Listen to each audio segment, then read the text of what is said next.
acrylic painting project is inspired by the artist Wayne Thiebaud. Wayne is a California artist born in 1920, and his background is in cartooning and in commercial art. He's also a well-known art educator and studio art artist as well. I actually met Wayne once. He's very old now, and he was giving a talk at Cal State Long Beach about painting. And he asked the audience, "How many of you here are painters?" And many people raised their hand. And then he silently looked around and said, "What are the rest of you doing?" Anyways, just a small anecdote. So as I mentioned, Wayne had a background in cartooning.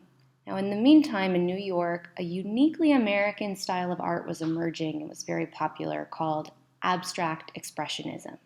So abstract being not using realistic forms or images as the subjects, so using non-objective forms, and expressionism referring to the way that they're using paint and actually physically applying the paint to convey emotion. Here are two examples of abstract expressionist art pieces. There are many different ways that artists interpret it, but we'll look at these two just to identify some key characteristics. So what do you see? In this image on the left, you'll notice that there are big, very expressive, energetic brushstrokes with the red. This was a key characteristic of abstract expressionism, using their whole body, really embracing the physical act of painting. Over here on the right, a work by Jackson Pollock, the paint has been dripped or almost splattered.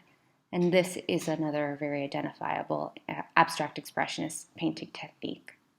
You'll also notice that there's a lot of color going on. So they loved using color as a way to express emotion as well. The last and perhaps most obvious thing is that there's no clear subject. We're not exactly sure what is happening here. So they're really exploring composition, color, line, shape, in a way that doesn't relate to a traditional narrative. Now, even though Wayne had a background in cartooning and then he turned more to painting, he was still influenced by what was happening in New York. So if we look here at this abstract expressionist painting on the left, and we look at Wayne Thiebaud's painting on the right, we can see that he has drawn some influence here. He has adapted these textures and his colors in his own way here in his painting. So what are some things that we can see? How is this painting different from a normal sandwich?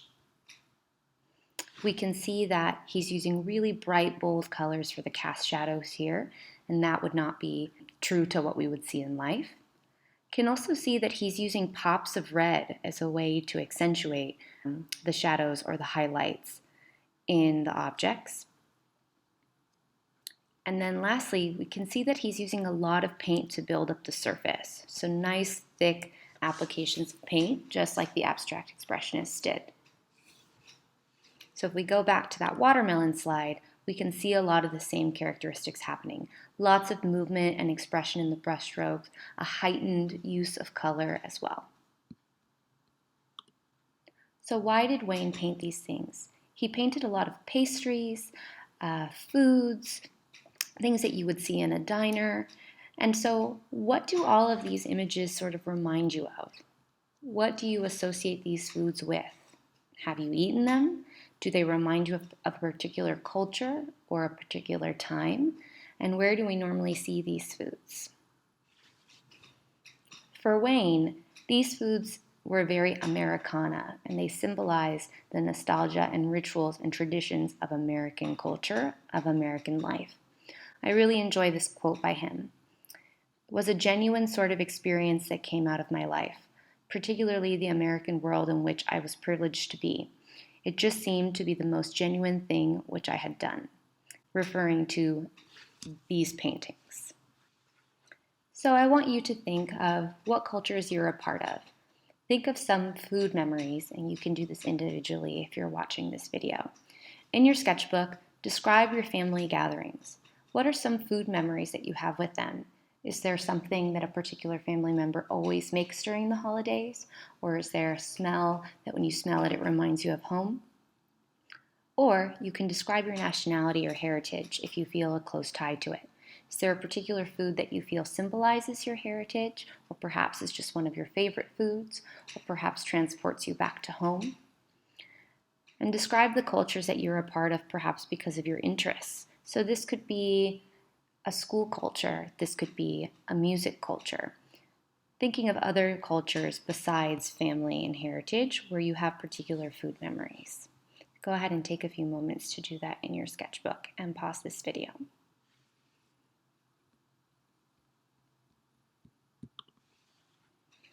I'll share my examples. So for me, I really think of flan, a Cuban dessert, and pastelitos, another Cuban dessert which you can see at the well-known bakery Portos, because both of my parents were born in Cuba. So at every family gathering, both of these things are always present. Last year, I actually made Christmas cards that had flans on them because it's such a big part of my family, and the cards read, "Hope your holidays are filled with family and flan."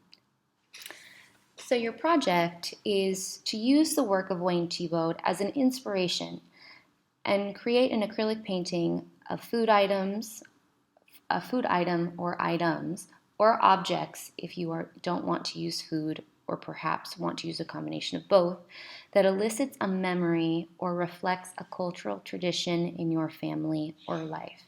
As you're brainstorming what you want to do for this project, make sure that it is unique to you, that it tells a story. Your art should always tell a story about you, otherwise you'll lose interest quickly and it won't be meaningful to you. A couple of details about this project. We are going to be working on a canvas, and the canvas will be 9 inches by 12 inches. The medium will be acrylic paint. And some of the skills I'm looking to see are you showing value through color? Can you use planar analysis or draw out your image using shapes that show the highlights, midtone, and shadows? How are you using complementary colors and not using black to darken your colors? How are you using your brush? And then in terms of choosing your subject, how are you showing me your artistic voice and taking risks? So step 1 is to brainstorm and research. So refer back to your sketchbook where you did some journaling about food memories and your culture, and see if there's anything that stands out to you that you may want to paint. I would explore at least 3 different possibilities before choosing one, and do Google searches of images, not paintings, of those food items, and anything that stands out to you, go ahead and drag it to a folder that you will create on your desktop labeled Art Reference Photographs. As you are selecting pictures and narrowing down your final 3, think about the composition of the picture. Think about the size of the actual item that you're going to be painting. Think about the colors, think about the shapes, and think about the textures that you may have to paint. So a little bit more about composition. I'm expecting you to use the space effectively. So these peach rectangles or shapes stand for the space or the positive space of your painting.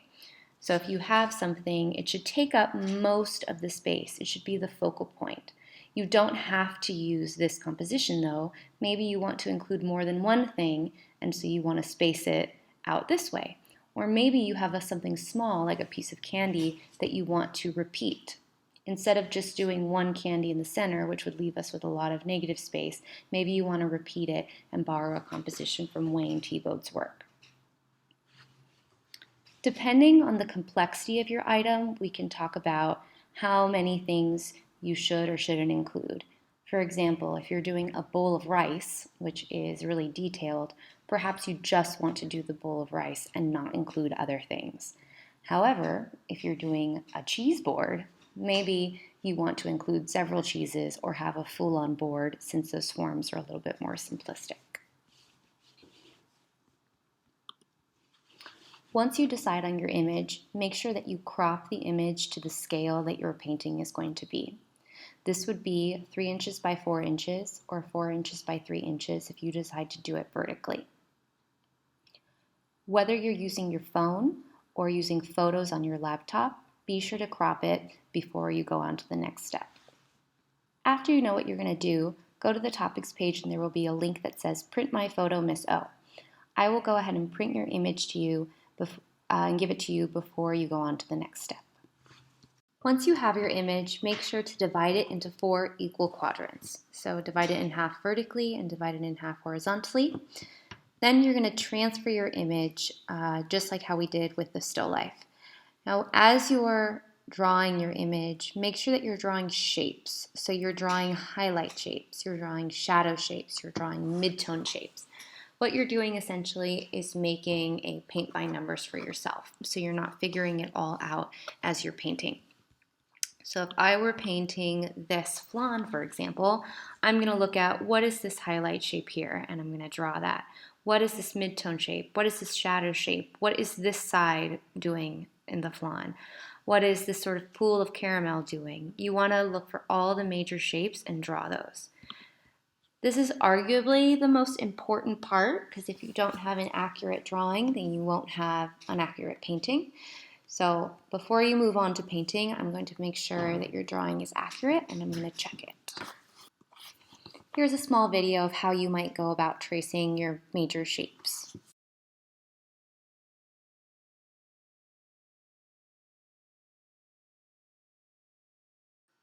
Then you'll move on to transferring that drawing that you just did onto your canvas, quadrant by quadrant, marking in all of those shapes. Be as descriptive as possible.